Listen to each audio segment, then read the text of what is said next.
Assalamualaikum warahmatullahi wabarakatuh. Ini part 3 saya nak terangkan sebenarnya dalam keadaan ekonomi siapa yang menang sebenarnya dalam peperangan ini yang telah berlaku antara Iran, Amerika Syarikat dan juga Israel.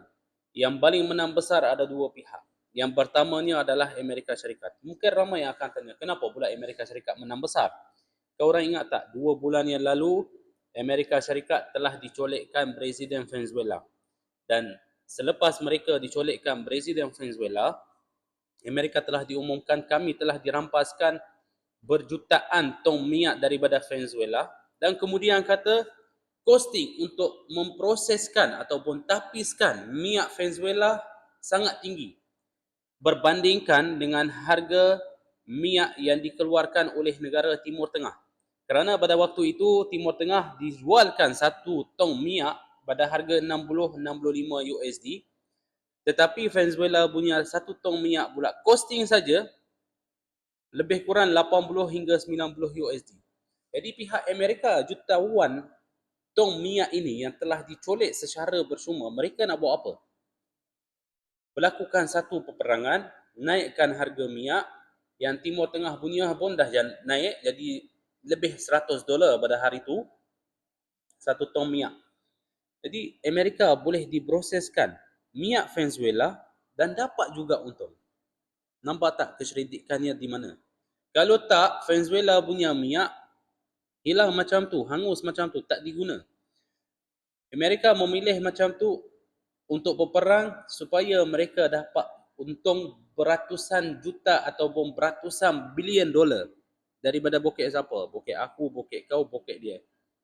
Tanpa ada yang sedar dan tanpa ada yang faham.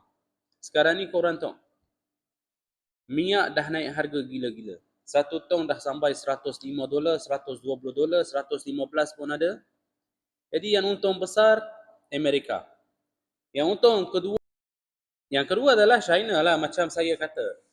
Kenapa China? Sebab China dia dah beli sebelum bermulakan peperangan ini, dia beli daripada pihak Iran beratusan dan beribuan kapal tangki minyak.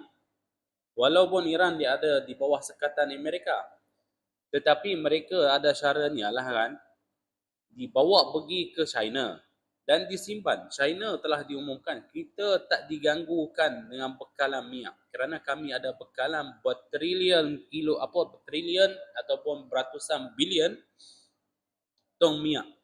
Jadi mereka boleh dijual pada negara lain juga. Beli aku $60, $50. Aku jual pada kau 120, 110, 100, kata 80 pun.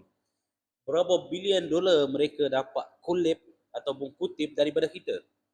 Kerana negara lain tidak ada kemampuan untuk mensimpangkan minyak macam tu sebanyak itu. Mereka ada dan China pun sedar dolar pada satu masa nanti akan jatuh dan gila-gila. Jadi dia gunakan peluang lah. Aku simpankan minyak, stok banyak-banyak dan aku simpan emas pun banyak-banyak.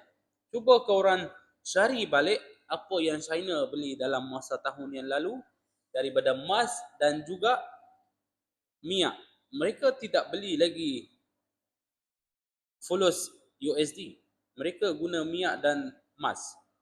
Dua itu je yang menang. Yang lain semua rugi.